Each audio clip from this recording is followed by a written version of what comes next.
Dualism and ontology. Dualism is contrasted with various kinds of monism. Substance dualism is contrasted with all forms of materialism, but property dualism may be considered a form of non-reductive physicalism. Since the end of the 20th century, interest in applied ontology has risen in computer and information science with the development of conceptual frameworks for specific domains. In the philosophy of the mind, body dualism denotes that the mind and body are both distinct and separable, and/or that mental phenomena are non-physical. Thus, it encompasses a set of views about the relationship between mind and matter, as well as between subject and object, and is contrasted with other positions, such as physicalism and enactivism in the mind-body problem. Aristotle shared Plato's view of multiple souls and further elaborated a hierarchical arrangement corresponding to the distinctive functions of plants, animals, and humans, a nutritive soul of growth and metabolism that all three share, a perceptive soul of pain, pleasure, and desire that only humans and other animals share, and the faculty of reason that is unique to humans only. In this view, a soul is the hylomorphic form of a viable organism, wherein each level of the hierarchy formally supervenes upon the substance of the preceding level. For Aristotle, the first two souls, based on the body, perish when the living organism dies, whereas there remains an immortal and perpetual intellective part of mind. For Plato, however, the soul was not dependent on the physical body. He believed in metempsychosis, the migration of the soul to a new physical body. It has been considered a form of reductionism by some philosophers, since it enables the tendency to ignore very big groups of variables by its assumed association with the mind or the body, and not for its real value when it comes to explaining or predicting a studied phenomenon. Dualism is closely associated with the thought of René Descartes, 1641, who holds that the mind is a non-physical and therefore non-spatial substance. Descartes clearly identified the mind with consciousness and self-awareness and distinguished this from the physical brain as the seat of intelligence. Hence, he was the first documented Western philosopher to formulate the mind-body problem in the form in which it exists today. However, the theory of substance dualism has many advocates in contemporary philosophy such as Richard Swinburne, William Hasker, J.P. Moreland, E.J. Lowe, Charles Taliaferro, Syed Jaber Musavarad, and John Foster. Hauntology, a portmanteau of haunting and ontology, also spectral studies, spectralities, or the spectral turn, is a range of ideas referring to the return or persistence of elements from the social or cultural past, as in the manner of a ghost. The term is a neologism first introduced by French philosopher Jacques Derrida in his 1993 book Spectres of Marx. It has since been invoked in fields such as visual arts, philosophy, electronic music, anthropology, criminology, politics, fiction, and literary criticism. While Christine Brooke Rose had previously punned deontological on deontological in Amalgamemnon, 1984. Derrida initially used hauntology for his idea of the atemporal nature of Marxism and its tendency to haunt Western society from beyond the grave. It describes a situation of temporal and ontological disjunction in which presence, especially socially and culturally, is replaced by a deferred non-origin.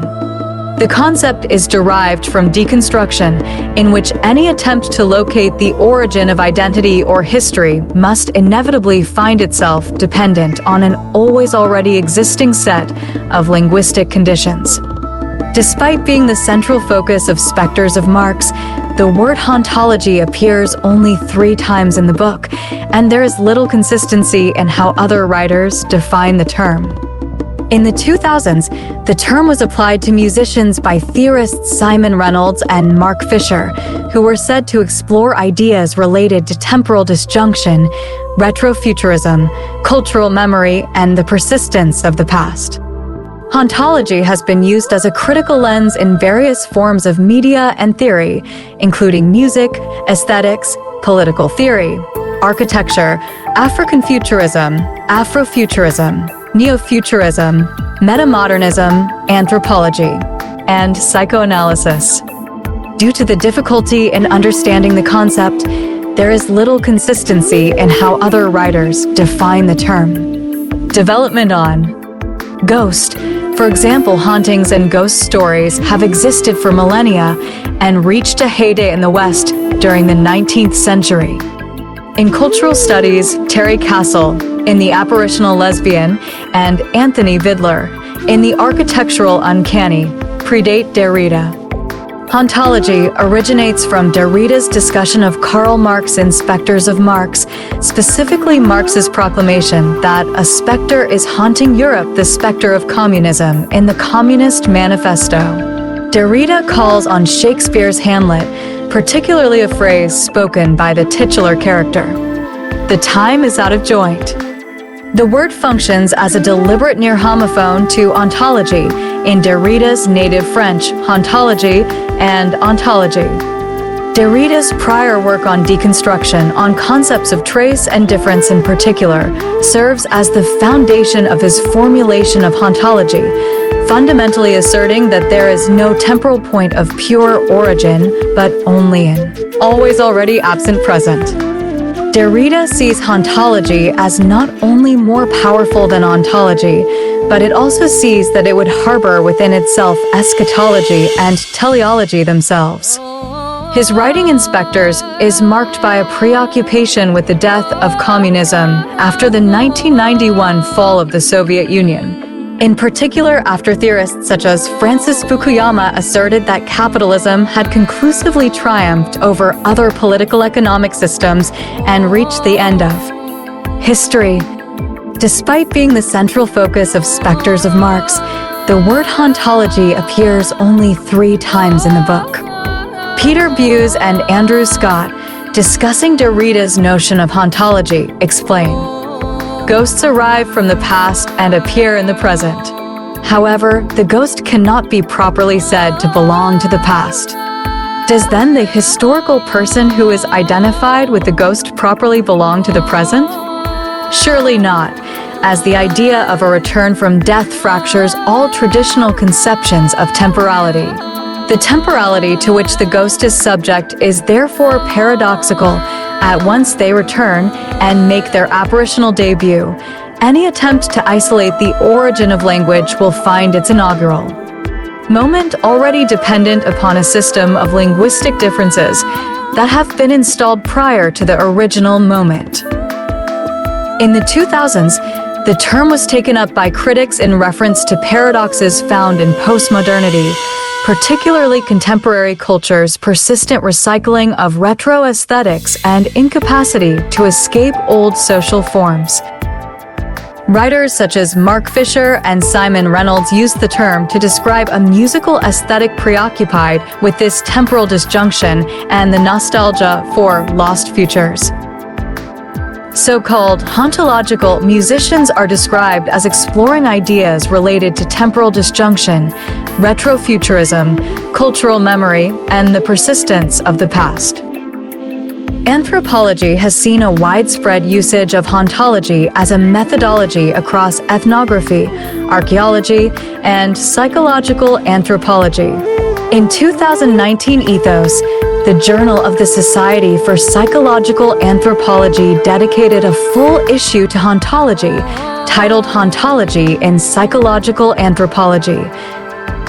And numerous books and journal articles have since appeared on the topic. In a book titled The Hauntology of Everyday Life, psychological anthropologist Sadek Rahimi asserts, the very experience of everyday life is built around a process that we can call hauntogenic and whose major byproduct is a steady stream of ghosts. Justin Armstrong, building on Derrida, proposes a spectral ethnography that sees beyond the boundaries of actually spoken language and direct human contact to the interplay between space, place, objects, and temporality. Jeff Farrell and Theo Cadines, building on Armstrong, have developed further ideas of ghost ethnography. Anthropologists Martha and Bruce Lincoln make a distinction between primary hauntings, in which the haunted recognize the reality and autonomy of metaphysical entities in relatively uncritical, literal manner, and secondary hauntings, which identify textual residues, history, or as tropes for collective intrapsychic states such as trauma and grief. As a case study, they use the example of Bachuk's secondary haunting, in which the state-controlled museums display the skulls of the dead and memorabilia, as opposed to traditional Vietnamese burial customs. This is contrasted with the primary haunting of Bachuk, the paranormal activity said to occur at an execution site marked by a tree. Kit Basserman notes that for literary and critical theorists, the ghost is pure metaphor and a fictional vessel that co-opts their social agenda, whereas ethnographers and anthropologists come the closest to engaging ghosts as beings. Some scholars have argued that the neat distinction quickly breaks down in ethnographic analysis, and that it is far from clear that the presence of ghosts as metaphysical entities is primary. An important fact is that minds perceive intramental states differently from sensory phenomena, and this cognitive difference results in mental and physical phenomena having seemingly disparate properties. The subjective argument holds that these properties are irreconcilable under a physical mind. Mental events have a certain subjective quality to them, whereas physical ones seem not to. So, for example, one may ask what a burned finger feels like, or what the blueness of the sky looks like, or what nice music sounds like. Philosophers of mind call the subjective aspects of mental events qualia. There is something that it's like to feel pain, to see a familiar shade of blue, and so on. There are qualia involved in these mental events. And the claim is that qualia cannot be reduced to anything physical. Thomas Nagel first characterized the problem of qualia for physicalistic monism in his article, What Is It Like to Be a Bat? Nagel argued that even if we knew everything there was to know from a third-person, scientific perspective about a bat's sonar system, we still wouldn't know what it is. Like to be a bat. However, others argue that qualia are consequent of the same neurological processes that engender the bat's mind, and will be fully understood as the science develops. Frank Jackson formulated his well-known knowledge argument based upon similar considerations. In this thought experiment, known as Mary's Room, he asks us to consider a neuroscientist, Mary, who was born and has lived all of her life in a black and white room with a black and white television and computer monitor where she collects all the scientific data she possibly can on the nature of colors. Jackson asserts that as soon as Mary leaves the room, she will come to have new knowledge which she did not possess before, the knowledge of the experience of colors, i.e. what they are like. Although Mary knows everything there is to know about colors from an objective, third-person perspective, she has never known, according to Jackson, what it was like to see red, orange, or green. If Mary really learned something new, it must be knowledge of something non-physical, since she already knew everything about the physical aspects of color. However, Jackson later rejected his argument and embraced physicalism. He notes that Mary obtains knowledge not of color, but of a new intramental state, seeing color. Also, he notes that Mary might say, "Wow," and as a mental state affecting the physical, this clashed with his former view of epiphenomenalism. David Lewis' response to this argument, now known as the ability argument, is that what Mary really came to know was simply the ability to recognize and identify color sensations to which she had previously not been exposed. Daniel Dennett and others also provide arguments against this notion. The zombie argument is based on a thought experiment proposed by David Chalmers over the issue of qualia, or the hard problem of consciousness. The basic idea is that one can imagine, and therefore conceive the existence of, an apparently functioning human being body without any conscious states being associated with it. Chalmers' argument is that it seems plausible that such a being could exist because all that is needed is that all and only the things that the physical sciences describe and observe about a human being must be true of the zombie. None of the concepts involved in these sciences make reference to consciousness or other mental phenomena, and any physical entity can be described scientifically via physics, whether it is conscious or not. The mere logical possibility of a philosophical zombie demonstrates that consciousness is a natural phenomenon beyond the current unsatisfactory explanations. Chalmers states that one probably could not build a living philosophical zombie because living things seem to require a level of consciousness. However, unconscious, robots built to simulate humans may become the first real philosophical zombies. Hence Chalmers' half-joking calls for the need to build a consciousness meter to ascertain if any given entity, human or robot, is conscious or not. Others, such as Dennett, have argued that the notion of a philosophical zombie is an incoherent or unlikely concept. In particular, nothing proves that an entity, for example a computer or robot, which would perfectly mimic human beings and especially perfectly mimic expressions of feelings like joy, fear, anger, would not indeed experience them, thus having similar states of consciousness to what a real human would have. It is argued that under physicalism, one must either believe that anyone including oneself might be a zombie, or that no one can be a zombie following from the assertion that one's own conviction about being or not being a zombie is a product of the physical world and is therefore different from anyone else's. Avshalom Elitzur has described himself as a reluctant dualist.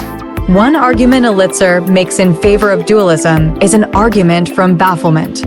According to Elitzur, a conscious being can conceive of a philosophical zombie version of his or herself. However, a philosophical zombie cannot conceive of a version of itself that lacks corresponding qualia. Howard Robinson argues that if predicate dualism is correct, then there are special sciences that are irreducible to physics. These allegedly irreducible subjects, which contain irreducible predicates, differ from hard sciences in that they are interest-relative. Here, interest-relative fields depend on the existence of minds that can have interested perspectives. Psychology is one such science. It completely depends on and presupposes the existence of the mind. Physics is the general analysis of nature, conducted to understand how the universe behaves. On the other hand, the study of meteorological weather patterns or human behavior is only of interest to humans themselves. The point is that having a perspective on the world is a psychological state. Therefore, the special sciences presuppose the existence of minds which can have these states. If one is to avoid ontological dualism, then the mind that has a perspective must be part of the physical reality to which it applies its perspective. If this is the case, then to perceive the physical world as psychological, the mind must have a perspective on the physical.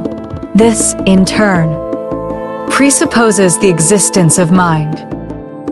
However, cognitive science and psychology do not require the mind to be irreducible and operate on the assumption that it has physical basis. In fact, it is common in science to presuppose a complex system, while fields such as chemistry, biology, or geology could be verbosely expressed in terms of quantum field theory. It is convenient to use levels of abstraction like molecules, cells, or the mantle. It is often difficult to decompose these levels without heavy analysis and computation. Sober has also advanced philosophical arguments against the notion of irreducibility. The argument from personal identity concerns the differences between the applicability of counterfactual conditionals to physical objects on the one hand and to conscious, personal agents on the other. In the case of any material object, for example a printer, we can formulate a series of counterfactuals in the following manner. This printer could have been made of straw. This printer could have been made of some other kind of plastics and vacuum tube transistors. This printer could have been made of 95% of what it is actually made of and 5% vacuum tube transistors, etc. Somewhere along the way from the printers being made up exactly of the parts and materials which actually constitute it to the printers being made up of some different matter at, say, 20%. The question of whether this printer is the same printer becomes a matter of arbitrary convention. Imagine the case of a person, Frederick, who has a counterpart born from the same egg and a slightly genetically modified sperm. Imagine a series of counterfactual cases corresponding to the examples applied to the printer. Somewhere along the way, one is no longer sure about the identity of Frederick. In this latter case, it has been claimed, overlap of constitution cannot be applied to the identity of mind. As Medell puts it, but while my present body can thus have its partial counterpart in some possible world, my present consciousness cannot. Any present state of consciousness that I can imagine either is or is not mine. There is no question of degree here. If the counterpart of Fredericus, is 70% constituted of the same physical substance as Frederick, does this mean that it is also a 70% mentally identical with Frederick? Does it make sense to say that something is mentally 70% Frederick?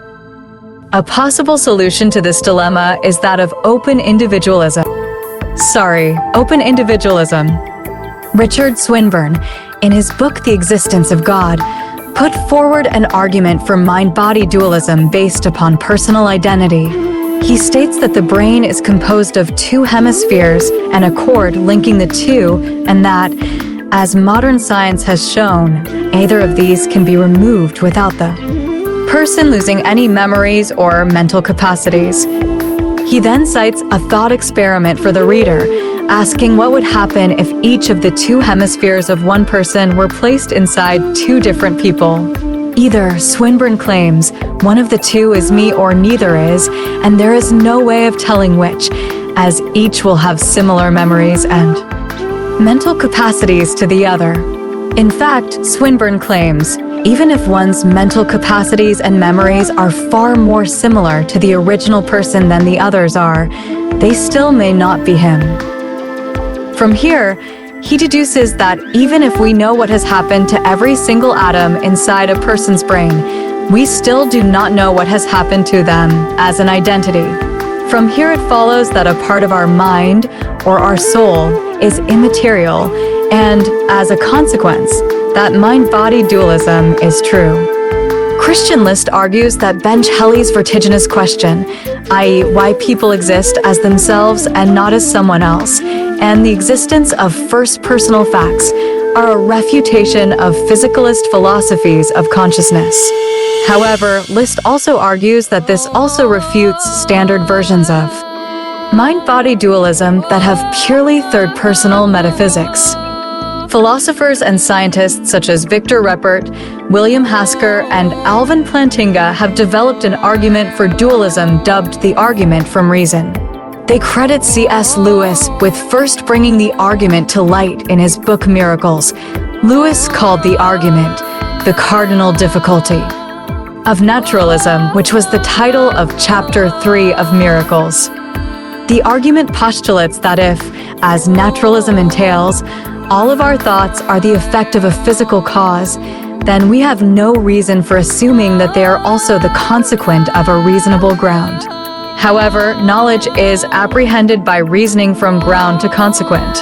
Therefore, if naturalism were true, there would be no way of knowing it or anything else except by a fluke. Through this logic, the statement, "I have reason to believe naturalism is valid," is inconsistent in the same manner as I never tell the truth. That is, to conclude its truth would eliminate the grounds from which to reach it. To summarize the argument in the book, Lewis quotes J.B.S. Haldane, who appeals to a similar line of reasoning. If my mental processes are determined wholly by the motions of atoms in my brain, I have no reason to suppose that my beliefs are true, and hence I have no reason for supposing my brain to be composed of atoms. In his essay, Is Theology Poetry?, Lewis himself summarizes the argument in a similar fashion when he writes, "If minds are wholly dependent on brains, and brains on biochemistry, and biochemistry, in the long run, on the meaningless flux of the atoms, I cannot understand how the thought of those minds should have any more significance than the sound of the wind in the trees." She showed that an argument could be valid and ground consequent even if its propositions were generated by a physical cause and effect by non-rational factors. Similar to Anscombe, Richard Carrier and John Bevers Lewis have written extensive objections to the argument from reason on the untenability of its first postulate. The roots of ontology in ancient philosophy are speculations about the nature of being and the source of the universe.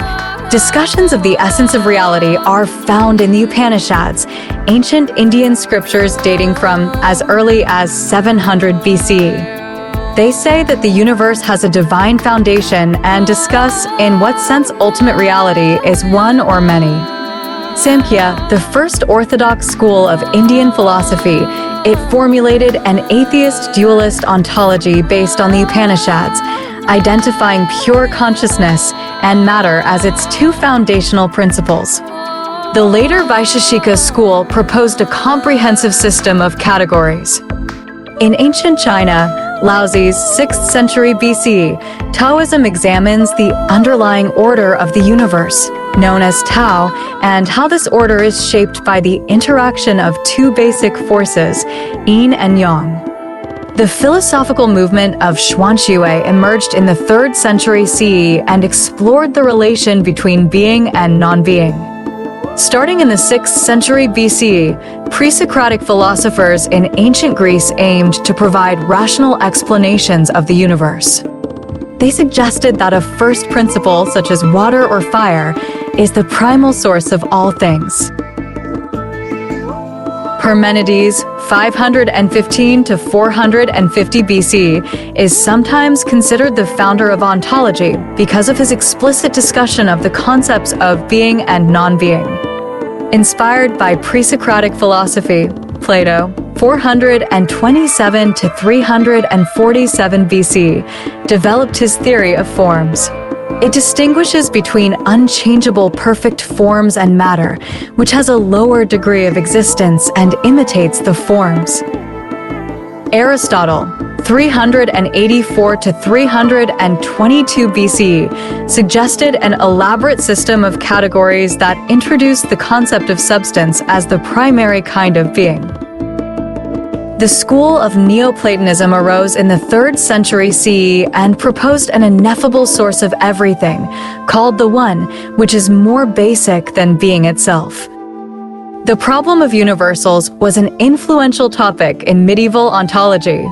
Boethius, 477 to 524 CE, suggested that universals can exist not only in matter but also in the mind.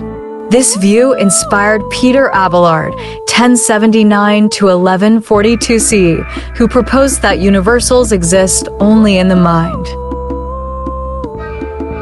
Thomas Aquinas, 1224 to 1274 CE, developed and refined fundamental ontological distinctions, such as the contrast between existence and essence, between substance and accidents, and between matter and form.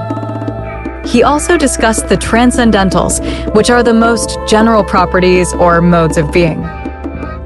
John Duns Scotus, 1266 to 1308, argued that all entities, including God, exist in the same way and that each entity has a unique essence, called hexeity. William of Ockham, 1287 to 1347 CE, proposed that one can decide between competing ontological theories by assessing which one uses the smallest number of elements, a principle known as Occam's razor. In Arabic-Persian philosophy, Avicenna, 980 to 1037 CE, combined ontology with theology. He identified God as a necessary being that is the source of everything else, which only has contingent existence. In 8th century Indian philosophy, the school of Advaita Vedanta emerged. It says that only a single, all-encompassing entity exists, stating that the impression of a plurality of distinct entities is an illusion. Starting in the 13th century CE, the Navya school built on Vaisheshika ontology with a particular focus on the problem of non-existence and negation. 9th century China saw the emergence of Neo-Confucianism, which developed the idea that a rational principle, known as Li, is the ground of being and order of the cosmos. René Descartes, 1596 to 1650, formulated a dualist ontology at the beginning of the modern period. It distinguishes between mind and matter as distinct substances that causally interact. Rejecting Descartes' dualism, Baruch Spinoza, 1632 to 1677, proposed a monist ontology according to which there is only a single entity that is identical to God and nature. Gottfried Wilhelm Leibniz, 1646 to 1716, by contrast, said that the universe is made up of many simple substances, which are synchronized but do not interact with one another. John Locke, 1632 to 1704, proposed his substratum theory, which says that each object has a featureless substratum that supports the object's properties. Christian Wolff, 1679 to 1754, was influential in establishing ontology as a distinct discipline, delimiting its scope from other forms of metaphysical inquiry. George Berkeley, 1685 to 1753, developed an idealist ontology according to which material objects are ideas perceived by minds. Immanuel Kant, 1724 to 1804, rejected the idea that humans can have direct knowledge of independently existing things and their nature, limiting knowledge to the field of appearances. For Kant, ontology does not study external things, but provides a system of pure concepts of understanding. Influenced by Kant's philosophy, George Wilhelm Friedrich Hegel, 1770 to 1831, linked ontology and logic. He said that being and thought are identical and examined their foundational structures. Arthur Schopenhauer, 1788 to 1860, rejected Hegel's philosophy and proposed that the world is an expression of a blind and irrational will. Francis Herbert Bradley, 1846 to 1924, saw absolute spirit as the ultimate and all-encompassing reality, while denying that there are any external relations. In Indian philosophy, Swami Vivekananda, 1863 to 1902, expanded on Advaita Vedanta, emphasizing the unity of all existence. Sri Aurobindo, 1872 to 1950, sought to understand the world as an evolutionary manifestation of a divine consciousness. At the beginning of the 20th century, Edmund Husserl, 1859 to 1938, developed phenomenology and employed its method, the description of experience, to address ontological problems. This idea inspired his student Martin Heidegger, 1889 to 1976, to clarify the meaning of being by exploring the mode of human existence. Jean-Paul Sartre responded to Heidegger's philosophy by examining the relation between being and nothingness from the perspective of human existence, freedom, and consciousness. Based on the phenomenological method, Nikolai Hartmann, 1882 to 1950, developed a complex hierarchical ontology that divides reality into 4 levels: inanimate, biological, psychological, and spiritual. Alexius Meinong, 1853 to 1920, articulated a controversial ontological theory that includes non-existent objects as part of being. Arguing against this theory, Bertrand Russell, 1872 to 1970, formulated a fact ontology known as logical atomism.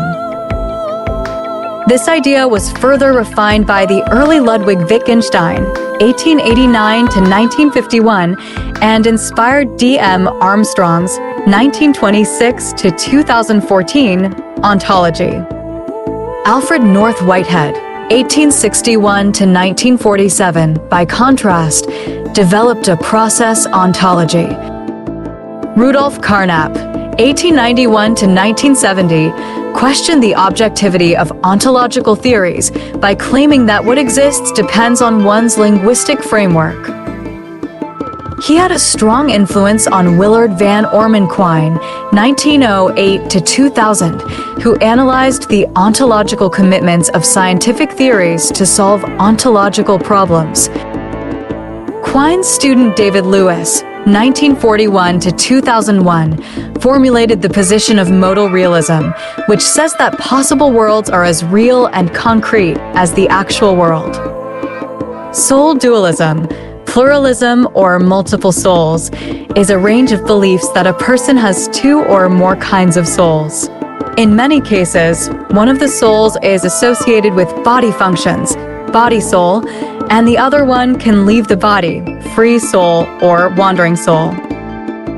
Sometimes the plethora of soul types can be even more complex. Sometimes a shaman's free soul may be held to be able to undertake a spirit journey.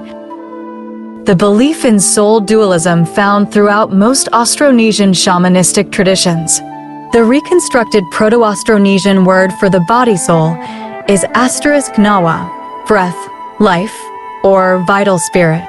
It is located somewhere in the abdominal cavity, often in the liver, Proto-Austronesian *QAK, or the heart. The free soul is located in the head. Its names are usually derived from Proto-Austronesian *QANCU, ghost, spirit of the dead, which also apply to other non-human nature spirits. The free soul is also referred to in names that literally mean twin or double from Proto-Austronesian. Dusa, too. A virtuous person is said to be one whose souls are in harmony with each other, while an evil person is one whose souls are in conflict. The free soul is said to leave the body and journey to the spirit world during trance-like states, sleep, delirium, death, and insanity. The duality is also seen in the healing traditions of Austronesian shamans, where illnesses are regarded as a soul loss, and thus to heal the sick, one must return the free soul, which may have been stolen by an evil spirit or got lost in the spirit world, into the body. If the free soul can not be returned, the afflicted person dies or goes permanently insane. In some ethnic groups, there can also be more than 2 souls. Among the Tagbanwa, a person is said to have 6 souls: the free soul, which is regarded as the true soul, and 5 secondary souls with various functions. Traditional Chinese culture differentiates 2 Han and Pa spirits or souls, which correlate with Yang and Yin respectively. Within this soul dualism, every human has both an ethereal Han, spiritual soul, spirit, mood that leaves the body after death, and a substantive physical soul, spirit, vigor that remains with the corpse. Chinese traditions differ over the number of Han and Pa souls in a person. For example, Taoism has the Sanheng Kipo, 3 Han and 7 Pa. Several Inuit groups believe that a person has more than one type of soul. One is associated with respiration, the other can accompany the body as a shadow. Soul concepts of different Inuit groups are diverse. they are not alike. In some cases, it is connected to shamanistic beliefs among the various Inuit groups. Also, Caribou Inuit groups believed in several types of souls. In traditional Bakongo religion, every Congo person has a dual soul mind called Mwila Njindu that allows them to exist in the physical world, Nsik, and the spiritual world of the ancestors, Pemba. The rotation of the sun marks the different seasons of a Congo person's life as they transition between the 4 moments of life: conception, Muzoni, birth, Kala, maturity, Tukula, and death, Luvemba. The right side of the body is also believed to be male, while the left side is believed to be female, creating an additional layer to the dual identity of Congo people. The concept of more kinds of souls can be found also in the mythologies of several Uralic peoples. See the notion of the shadow soul, being able to depart freely from the body, for instance, is who in Hungarian folk beliefs. The Estonian soul concept has been approached by several authors, some of them using rather complex frameworks. The concept of a dualistic shadow soul called itself, related to the Hungarian conception, is also part of Finnish and other Finnic mythologies.